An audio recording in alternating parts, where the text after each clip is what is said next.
सर्वेभ्यः नमो नमः। सभी को नमस्कार।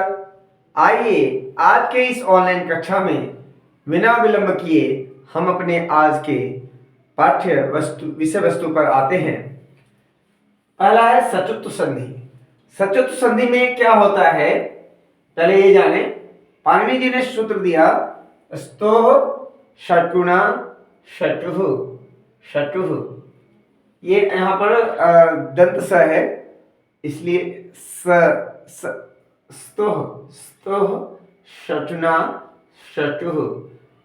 तो अब इसको समझें। इसका मतलब हुआ सकार तवर्गयोः। स्तोः का मतलब क्या हुआ सकार तवर्गयोः। सकार च वर्गाभ्याम योगे सकार चवर्गौ आदेशौ भवतः। अर्थात सकार और चवर्ग ये दो आदेश होते हैं इसलिए आदेशौ है और भवतः। ठीक है। तो सकार और चवर्ग के योग में स्तोः मतलब सकार और चवर्ग के योग में स्तोः मतलब सकार और तवर्ग के स्थान में सचुः षटुः सकार और चवर्ग आदेश होते हैं। तो इसको दो भाग में हम लोग समझने का प्रयास करेंगे। यदि स के बाद, ठीक है, दंत स के बाद तालव्य स या चवर्ग रहे तो स का श हो जाता है। ठीक है। ये दंत स का तालव्य स हो जाता है। जैसे रामस चिनोती हो जाएगा। ये यहां पर ये इस क भाग को दिखाता है। रामस प्लस शेते रामस शेते। तो इस तरह से आपने क्या देखा कि यदि दंत स के बाद यदि तालव्य स है तो इस दंत स का क्या हो जाता है तालव्य स हो जाता है। ठीक है। और रामस चिनोती यदि दंत के स के बाद यदि च भी है तो इस स का क्या हो जाता है तालव्य स हो जाता है। ठीक है। तो यही बात पाणिनि जी ने कहा स्तोः षट्कुणा षचुः। ये दो आदेश बताए गए हैं। यही दो हैं। एक तो तालव्य स हो जाता है और एक चवर्ग हो जाता है। जैसे अब चवर्ग किसका होता है तो तवर्ग का। ठीक है। तवर्ग का क्या हो जाता है च हो जाता है। ठीक है। ये देखिए त का च हो जाएगा। ठीक है ना। तो ये सच्चरित्रः शरच्चंद्रः।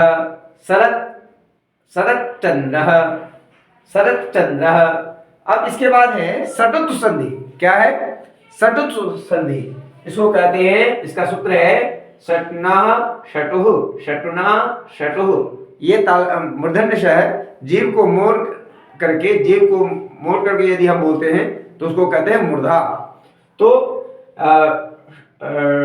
षटुणा षटु तो सकार तवर्गयोः सकार टवर्गाभ्याम योगे सकार टवर्गाभ्याम योगे सकार टवर्गौ आदेशौ भवतः। अर्थात षट्कुणा का मतलब होता है सकार। इसको हम ऐसे भी लिख सकते हैं सहलंत करके, है ना, सहलंत करके। तो ये इसको हम सकार ऐसे ना लिख करके हम ऐसे भी लिख सकते हैं। देखिए ये इस तरह से लिख सकते हैं। और टवर्ग का मतलब होता है ट ठ ड ढ। परंतु यहाँ पर केवल आपको इन चार वर्णों को लेकर के आपको चलना है और इन्हीं चार से आते हैं। तो सकार और टवर्ग के योग में सकार और तवर्ग के स्थान में षटुः सकार और टवर्ग आदेश होते हैं। यानी कि इस दंत स का क्या हो जाएगा ये मूर्धन्य श हो जाएगा। ठीक है। और आगे देखिए,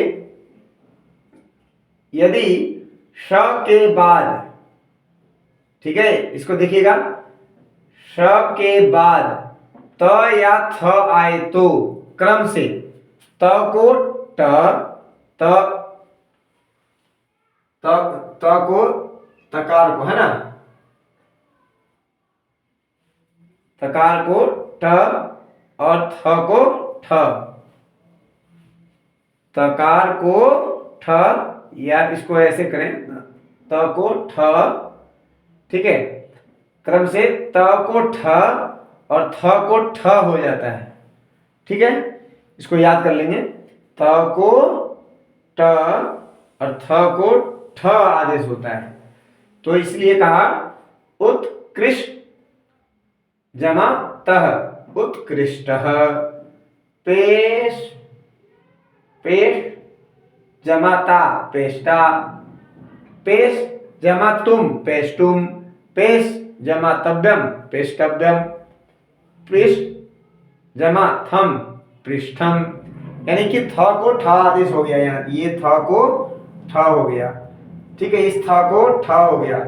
यहाँ पर आप क्या देख रहे हैं, देख रहे हैं कि षटुत्व हो रहा है, इसलिए इसका नाम हो गया, क्या हो गया, या तो श का, इस श का ये क्या हो जा रहा है, ये थ का क्या हो जा रहा है, ठ हो जा रहा है, क्यों हो जा रहा है, तो पहले ही बताया गया है, सकार तवर्गयोः, सकार और तवर्ग का, सकार टवर्गाभ्याम योगे, मतलब सकार टवर्ग रहने पर सकार टवर्गौ आदेशौ भवतः, तो यदि स के बाद त या थ आए तो क्रम से त को ट और थ को ठ हो जाता है, ठीक है। तो इस तरह से आशा करते हैं आप सबों को यह षटुत्व संधि और सचुत्व संधि समझ में आ गया होगा। आज की ऑनलाइन कक्षा हम यहीं समाप्त करते हैं, अगले दिन और अन्य दूसरे व्यंजन संधि को लेकर के यहाँ उपस्थित होंगे। तब तक के लिए आप स्वस्थ रहें, कुशल मंगल रहें, इसी कामना के साथ मैं अपनी वाणी को विराम देता हूँ। धन्यवाद।